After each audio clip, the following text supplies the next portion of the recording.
Suçlular otel personelidir dedi Halit Ergül. Şimdi tabii ki siz bütün önlemleri aldıysanız, yani o otel içerisindeki bütün uygunluk belgeleri tamamsa ve bu noktada herhangi bir şekilde bir personel bir kundaklama gerçekleştirdiyse hemfikir olabiliriz. Ancak otelin bugüne kadar yapılan denetimlerinde çıkartılan raporlar, geri çekilen raporlar bazı gerçekleri de ne yazık ki ortaya koymuştu, değil mi? Yüreğimizi yakan gerçekleri ortaya koymuştu. 8 başlıkta otelin eksikliği olduğu yönünde daha öncesinde hazırlanan raporlar, geri çekilen raporlar vardı. Ergül mutfakta kullanılan elektrikli aletlerin sorumluluğunun tamamen aşçı başına ait olduğunu belirtti. Anormal bir durum fark edildiğinde aşçının teknik ekibe haber vermesi gerekiyordu. Ancak gereken yapılmamış ifadesini kullandı. Otelin mutfağında görevli 4 kişinin yeterli eğitim alıp almadığı sorulduğunda ise malzemelerin sorumluluğunun mutfak personeline ait olduğunu savundu Halit Ergül. Ergül yangın alarm sisteminin çalışmasından da çalışmamasından da elektrikçiyi sorumlu tuttu. Güvenlik personelinin ihmalkar davrandığını öne sürdü. Olay anında gerekli uyarıyı yapmadılar ifadesini kullandı. Yangın önlemlerinin yetersiz olduğu iddialarını ise kabul etmedi. Yani Ergül dışında herkes suçlu. Şimdi otelde yemek yapan aşçı suçlu, oradaki işte yine baktığımızda oradaki diğer personeller suçlu, yani aşçı yamakları suçlu, güvenlik görevlileri suçlu, kat personeli suçlu. Bunların hepsi suçlu. Otel sahibinde hiçbir şey yok, o pürü ak yani. Bunların hepsi ama Halit Ergül'e göre suçlu. Otelin yağmurlama sistemi olmamasını eleştirenlere karşılık olarak şöyle bir ifade kullanıyor. 1998 yılında bu sistem zorunlu değildi. Daha sonra da bize bunu yapmamız gerektiği söylenmedi ifadesini kullanıyor. Bakın ne diyor? 98'de yağmurlama sistemi zorunlu değildi. 98 sonrasında da bize bunu yapmamız gerektiğini söylemediler. Ama mesela her yıl para arttırmalarını galiba birileri söylemiş ki bunlara şey yapmışlar. Her yıl otel ücretini arttıra devam etmişler. İlla bir şey söylenmesi gerekiyormuş Halit Ergül'e. O yağmurlama sisteminin konması için. Halit Ergül acaba bıçağın kendi tarafına kesen kısımlarında birilerinin yine bir şey söylemesini bekledi mi karar almak için?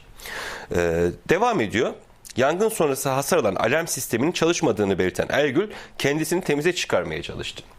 Bir yangın sistemi düşünün ki yangından hasar alıyor. Yani normalde çalışması gereken yerde hasar alıyor. Artık sistemin nasıl bir sistem olduğunu gelin siz düşünün. Öte yandan geceliği 30 bin lira olan otelin sahibi, bakın burası tam olarak bir dalga geçme. Gerçekten dalga geçme. Aylık gelirinin 100 bin lira olduğunu öne sürmüş. Bakın otelin geceliği arkadaşlarımız da araştırmışlardı. 30 bin lira kişi başı. Otel sahibinin geliri 100 bin lira. Bu nedir biliyor musunuz? Bu, ey milletim, ey Yüce Türk Mahkemesi, siz bunu anlayamazsınız. Ben bu palavrayı sıkarım. Burada da böyle yaşarım demektir. Yani ya Halit Ergün denen zatın dışarıdaki durumdan haberi yok, ya da Halit Ergün'ün avukatları ve Halit Ergün insanların beyniyle, aklıyla, vicdanıyla dalga geçmek için orada ifade veriyorlar. Başka bir şey değildir bu. 100 bin lira olduğunu iddia ediyor.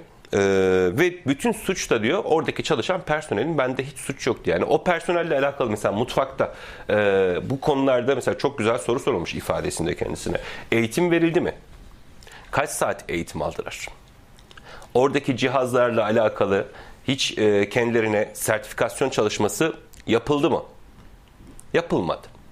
Yani bunu açık açık söyleyelim, yapılmadı. Çünkü zaten yapılmış olsaydı bu otelde bunların hiçbiri yaşanmazdı. Bırakın sertifikasyon çalışmasını, oteldeki yangın sistemlerinin bile doğru düzgün çalışmadığı, zaten çalışsaydı şu manzara olur muydu? Hemen ekranın sağ tarafında izleyenlerimizin gördüğü, dinleyenlerimiz için söyleyebileceğimiz alev topuna dönen otelden daha sonrasında kalan o iskelet, sadece kül yığınına dönmüş bir iskeletten bahsediyoruz. İnsanlar öyle alevlerin içerisinde kalmazlardı diye düşünüyoruz. Bütün adımlar atılsaydı. Ama burada mesela bir dava konusu daha ortaya çıkıyor. Şimdi bu aylık gelirinin 100 bin lira olduğunu ileri sürmüş ya. Şimdi söz konusu şahısla alakalı maliyenin direkt harekete geçmesi lazım. Direkt harekete geçmesi lazım maliyenin. Hani insanların canı yanıyor zaten. Türkiye'de milli yas ilan ettik ya. Biz bu oteldeki yaşanan bu olaydan sonra bu oteldeki bu ihmaller yüzünden Türkiye'de milli yas ilan edildi. 78 tane canımızı toprağa verdik. İstanbul'da, Ankara'da, yurdun çeşitli yerlerinde aileler, bakın bir aile yok oldu. Pek çok aile yok oldu. Herkesin yüreği sızladı o görüntüleri gördüm. O cenaze namazlarını izlerken, o cenaze namazlarında ekiplerimiz çalışırken hepimizin yüreği sızladı. Kartalkaya'da insanlar soğuktan ölmediler. Kartalkaya'da insanlar ihmalden öldüler. Bunun altını böyle kalın bir şekilde çizmek lazım. Ve bu ihmalde de aşçı falan değil, kimse kusura bakmasın. O aşçıyı orada çalıştırandan o oteli oraya koyup 98'den beri ya tüh bize kimse bir şey söylememişti yağmurlama sistemiyle alakalı diyen zata kadar herkesin sorumluluğu vardır. Türk milletine kimse bu acıyı yaşatmaya hakkı yok. Kimsenin hakkı yok. İnsanlar hasbelkader bir şekilde tatile gidiyorlar. İnsanlar çocuklarıyla sömestr tatilinde ya evladımın şöyle güzel bir anısı olsun diye oraya gidiyor anne babalar. Ve karşılaştıkları manzara yitip gitmek oluyor. Kimse Türk milletini bu kadar ucuz göremez. Bu Türk milletini ucuz görmektir. Bu vatana ihanettir. Türk milletini ucuz görmektir. Türk milletinin canı bu kadar ucuz değil. Artık bir akıllarını başlarına alsın bu işletme sahipleri. Evet diyorsunuz ya tabii soruşturma süreci devam ediyor. Çok bir şey söylemek de doğru değil ama şimdi ifadeyi okuyunca yangın tüpü dahil otel sahibi hariç herkes suçlu. Ve dolayısıyla artık bir şey söylenecek de bir alan açılmış oluyor. Sorumluluk bende, otel benim otelim diyemeyen bir otel sahibiyle ilgili de herhalde iki çift söz söyleyebiliriz diye düşünüyorum. Şimdi 19 kişiye çıktı gözaltı sayısı. Bir taraftan da 3 gözaltı daha var. Bunun da sebebi bu yüreği yangın yerine dönen aileleri arayıp artık ne söyleyeyim dalga geçmek mi? Yani insanlığından çıkmış ne amaçla yaptığını asla hani bir yere... İnsan değiller. Yani İnsan evet değiller. Öyle bir de 3 gözaltı var. Sözü size bırakayım. Şöyle, şimdi sosyal medyada orada burada biliyorsunuz böyle başını alamadığımız bir ve sebebini de anlayamadığımız yani cidden yani insan olmak çerçevesi içerisinde baktığınızda karşıdaki kişinin amacını hiçbir şekilde anlayamıyorsunuz. Ama ne yapıyorlar? Mesela buradaki bu görüntüleri o bizim yüreğimizi sızlatan, insan olan herkesin bam telini sızlatan o görüntüleri alıyorlar. O görüntüler üzerinden ya dalga geçen paylaşımlar gerçekleştiriyorlar ya da bu otellerde hayatını kaybeden vatandaşlarımızın yakınlarını telefonlarla arayarak onlara güya etkileşim kasmak için onlarla konuşuyorlar. Diyelim şöyle uygunsuz ifadeler kullanan bakın telefonla ulaşarak dalga geçen sosyal medya üzerinden uygunsuz ifadeler kullanan ve bu konuşmaları da utanmadan görüntüleyerek sosyal medyada paylaşan şüpheliler hakkında soruşturma başlatıldı. Adalet Bakanı Yılmaz Tunç paylaştı. Sosyal medya hesabından yaptığı paylaşımda ahlaksızca sözleri kabul edilemez. Soruşturma kapsamında tespit edilen 3 şüpheli gözaltına alındı ifadesini kullandı Yılmaz Tunç yaptığı açıklamalarda. Şimdi bütün bunlarla beraber bakın başka bir şey daha söyleyeceğim. Bu etkileşimlerin altına bu videoların etkileşime girmesine kim sebebiyet verdiyse İkinci derece suçtan onlarla alakalı soruşturma başlatılmalı. Birinci derece suç buysa ikinci derece suçtan onlarla alakalı soruşturma başlatılmalı. Gidip de bu tarz görüntülerin altına insanlığını unutup beğeni atan, gülen, eden kim varsa gerçek anlamda gidip onlarla alakalı soruşturma başlatılmalı. Bir sosyal medya çöplüğü yarattılar. Bazı çöp insanlar bir sosyal medya çöplüğü yarattılar. O çöplük içerisinde bütün insani değerleri hiçe saydılar. yok ettiler. Ailesini kaybetmiş insanları telefonla arayarak dalga geçtiler. Sonra o dalga geçtikleri görüntüleri de telefonlarıyla çekip yine etkileşim kasmak umuduyla sosyal medyaya oraya buraya yaymaya başladılar.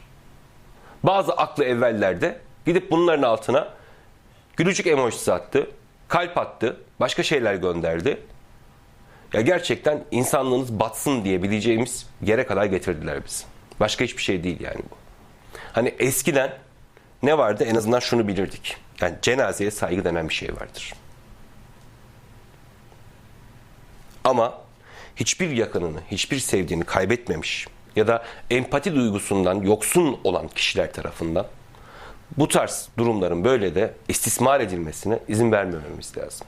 Çünkü bunlar bizim sadece Kartalkaya ile yaşadığımız olaylar değil Elif Hakkı Yokuşar.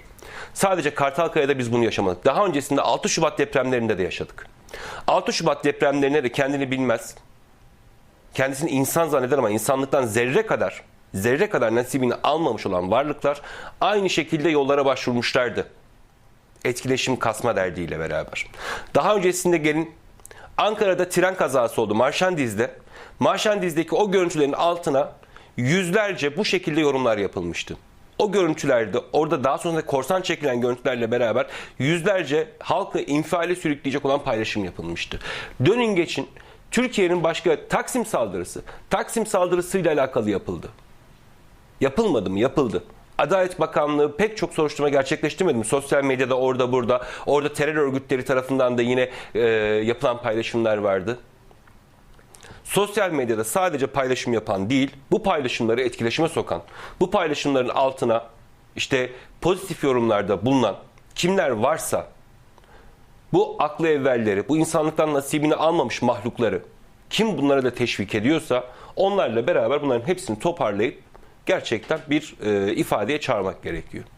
Çağıracaksınız ifadeye, ne yapıyorsunuz kardeşim siz diyeceksiniz. Çünkü bunlar anlamıyorlar. Bunlar tatlı dilden anlamadılar. Yani uyarıyorsunuz, ediyorsunuz, anlamıyorlar. Ermiyor, kafa ermiyor demek yani. Hani eskilerimizin bir lafı vardır ya, kafası ermiyor diye. Ermiyor demek ki yani. Çağıracaksın, bu devletin o yüzüyle bir karşılaşacaklar. Orada bir ifade verecekler. Ondan sonra belki akılları başlarına gelir.